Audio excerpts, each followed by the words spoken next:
Welcome.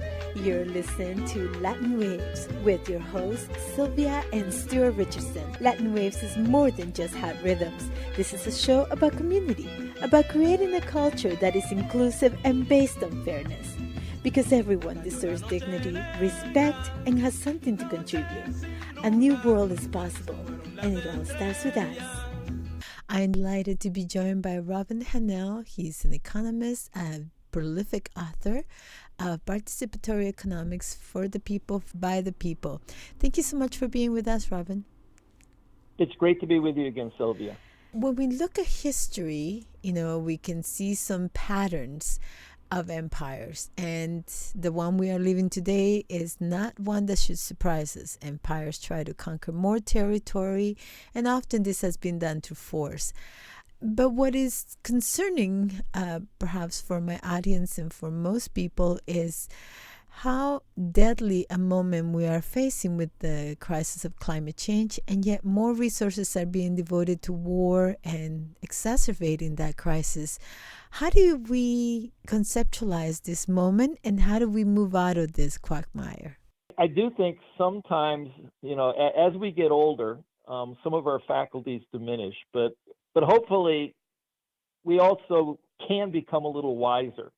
And in my advancing age, I tend to look at humanity, in a very big picture and sort of marvel at ourselves, as a species. And I think that that's one way to look at what's going on, that any objective view, and this is what the climate scientists are providing us. They're providing us an objective view about just where we are, in the race to avoid cataclysmic climate change. It will virtually change how habitable the planet Earth is for human and other species. That if you take any sort of objective look at that, this is the overriding danger of the moment. This is something that humanity needs to arise to a challenge that's, you could almost say, is like a challenge that we've never faced before. And then the question is, well, but why do we seem so utterly unable to do that? And when I look, what I see is, well, because somehow we are so wrapped up in all sorts of other conflicts, dilemmas, and problems of our own creation, for the most part, that we keep getting distracted, from the major threat at hand. Clearly, nuclear war is a major threat. We could end civilization as we know it if we allow ourselves to go to nuclear war. And the situation in the Ukraine, is one where people like Noam Chomsky are trying to tell us, that once again, just like with the Cuban Missile Crisis, this is one way that humanity can end life as we know it for all of us. Still, what has happened is that we are being distracted by all the other things that are going on. And I don't mean to belittle the problems, but it really is true that anybody standing back would say, is the human species, are they the proverbial lemon? Are they just blindly marching off a cliff and have no idea that that's what they're doing and no capability of preventing themselves from doing it?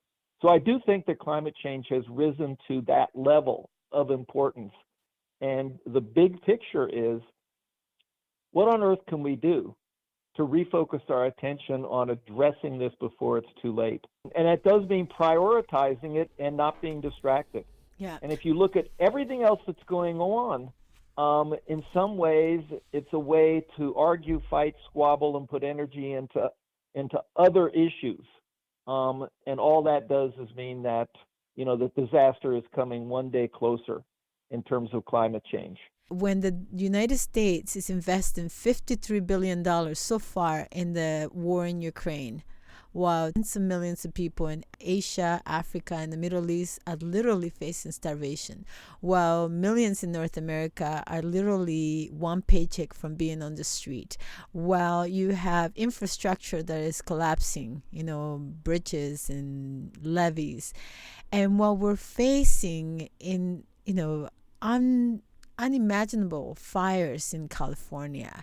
Here in British Columbia, we had 350 fires in 2021. So clearly, there is a path that they're following. And when the media reminds us constantly that it's more important that we maximize our profits, right? And keep us in a way disembodied, disconnected, dysfunctional in our consumerism, and going as if every day is the same as yesterday and nothing else is happening. So that's a problem, not just a political problem, but a systemic problem of blindness, a systemic problem of constantly indoctrinizing people in the doctrine of domination. We are more interested, well, the U.S. as an empire is more interested in proving its might and presence and conquering more territory than in ensuring that there is food available for millions of people, than ensuring that there is proper education and health in this country. So, as an economist, you track how the money gets not only reproduced but also spent.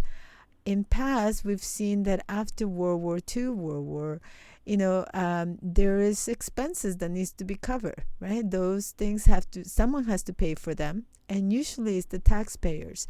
And there's taxation forms that have been tested and proven. And we know that one way of taxation that has been very popular is to make the people who are the poorest, the ones who are making the least, pay for those things. So can we talk a little bit about what we must brace ourselves for in the wake of all these expenditures that are being sent abroad, and someone's going to pay for them? But the way to think about this is to think about what we are spending on and who we're collecting the taxes from to pay for it. And the first thing that you mentioned is, ever since World War II, the United States, just the United States, if you take a look at the amount of money that the United States spends on its military budget, I don't have the figures in front of me, but compared to every other nation, we spend 2 or 3 times more of what we're spending as a nation on the military budget compared to everybody else. That military budget, the primary purpose of it is to maintain our sort of imperial advantages globally. And this is something that's been going on since the end of World War II. And every time, there's a step in the direction of sort of asking, does this make any sense at all? Is this really the way to peace? To spend this much more than everybody else is spending. And when we spend that much more, part of the effect of that is it then causes other countries to have to spend more in order to sort of respond to our overspending on the military. So the U.S. is singularly responsible for having launched, an escalation of military spending priorities for humanity, for going on for my entire lifetime. For my entire lifetime, that's what's been going on. And that's one part of the problem. And that's also why you hear, well, but we don't have any money to spend, on addressing climate change. We don't have any money to spend on building an entirely new infrastructure that's based on renewable energy sources rather than fossil fuels.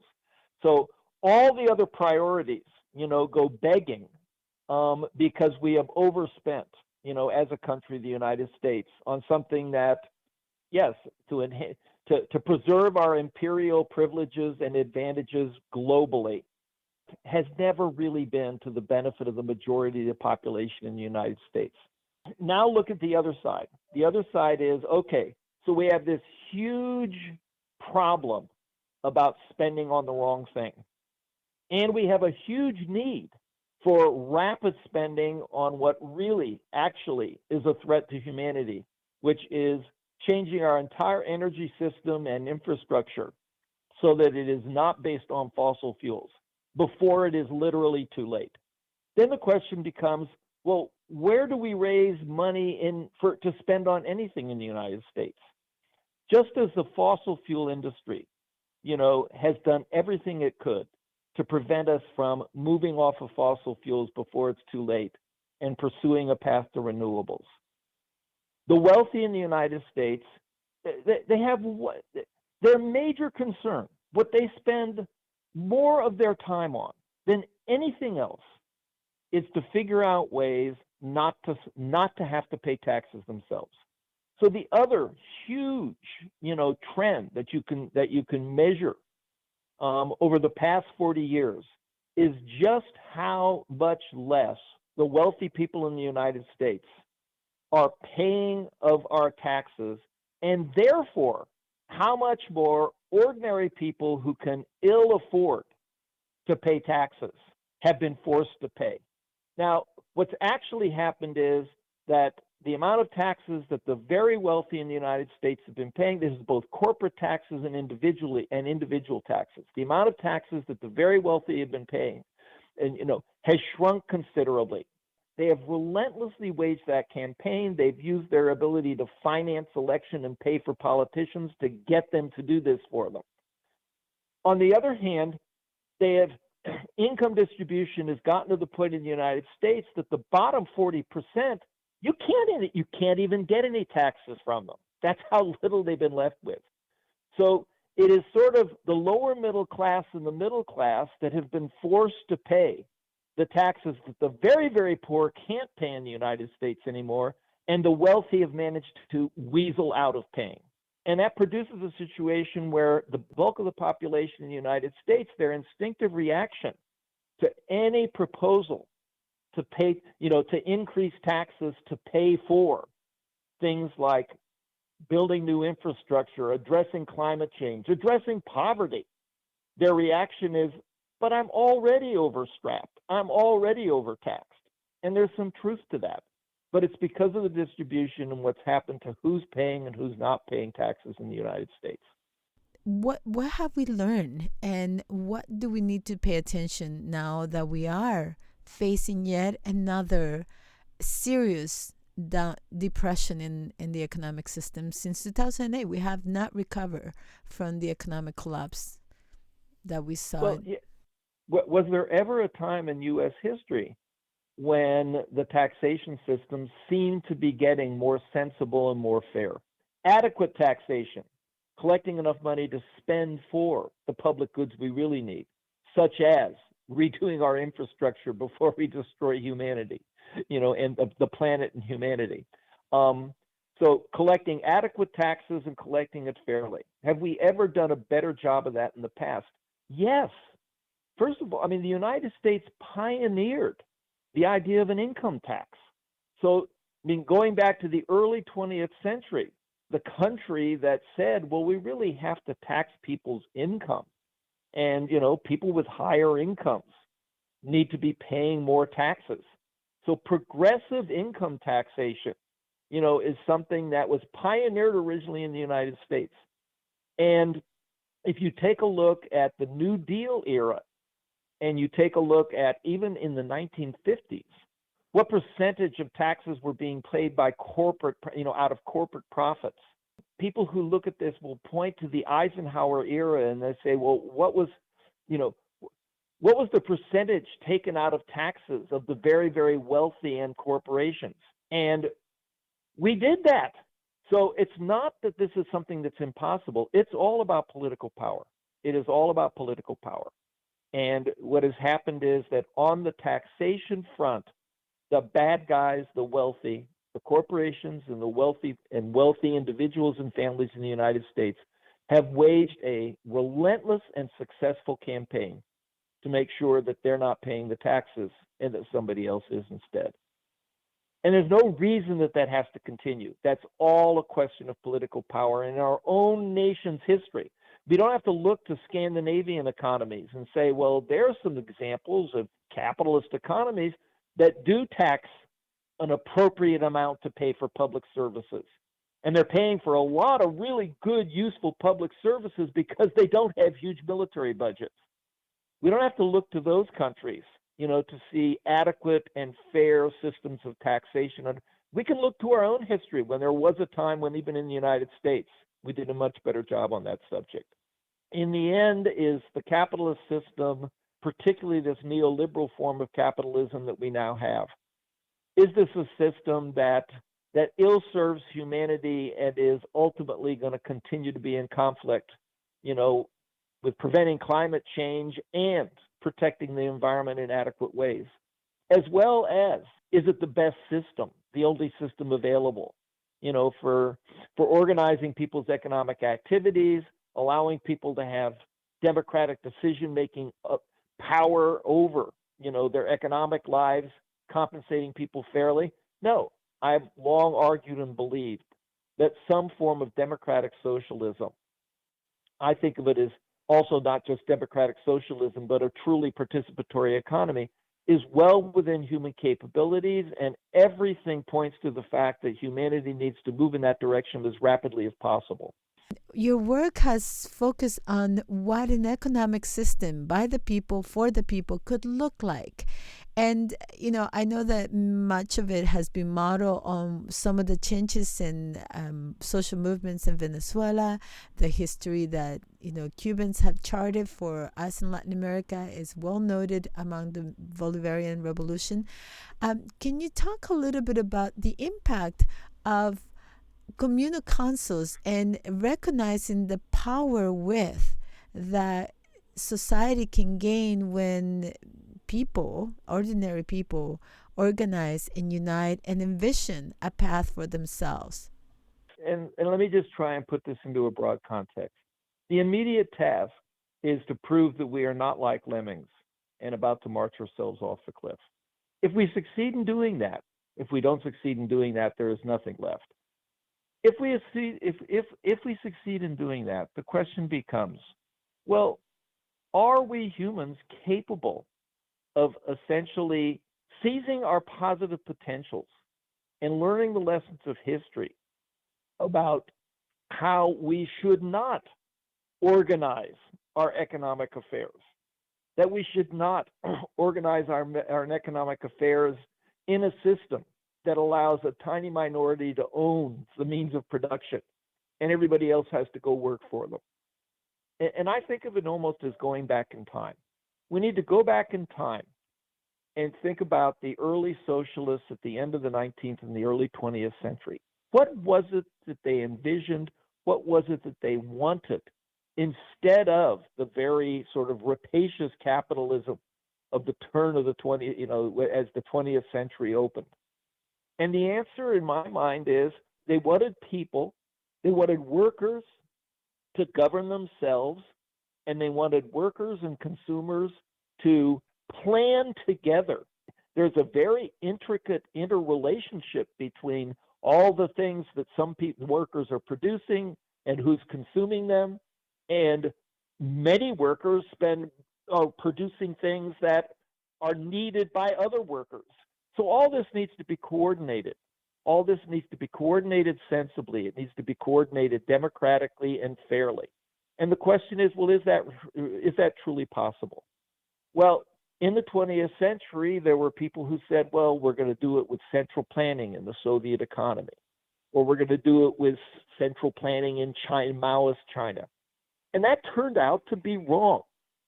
That turned out to be sort of an attempt to build alternatives to capitalism that were not the right answer.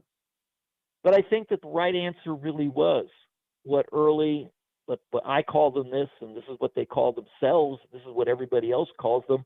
The libertarian socialist vision, was the right answer for humanity.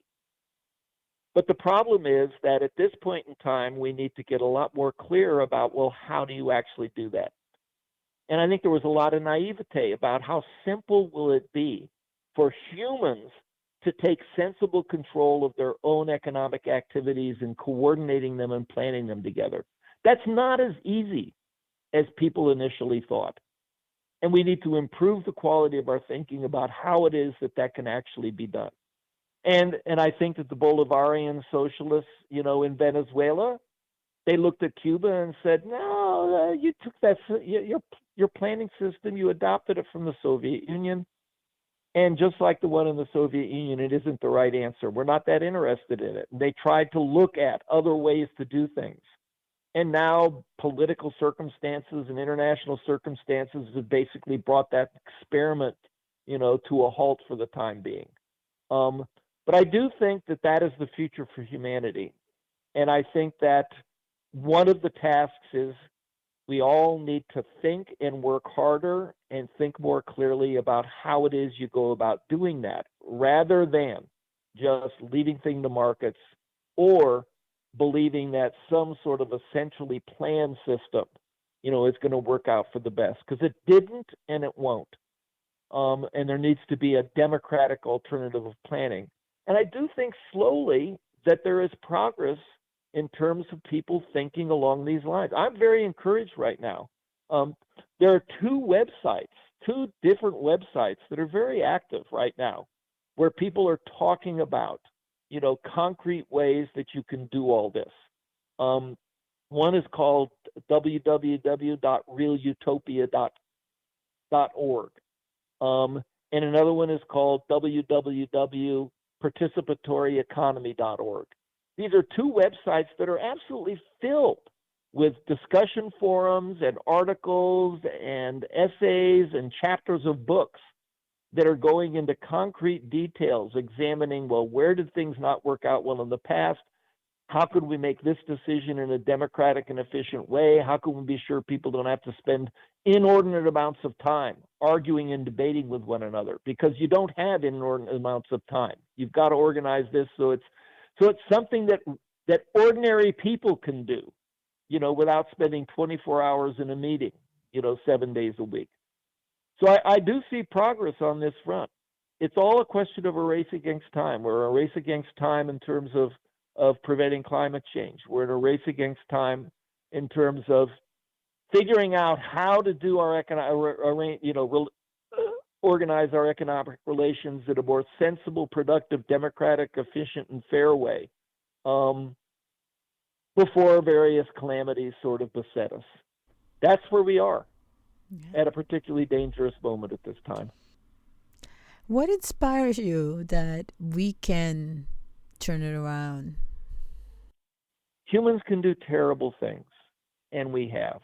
Humans can do wonderful things that are truly inspiring.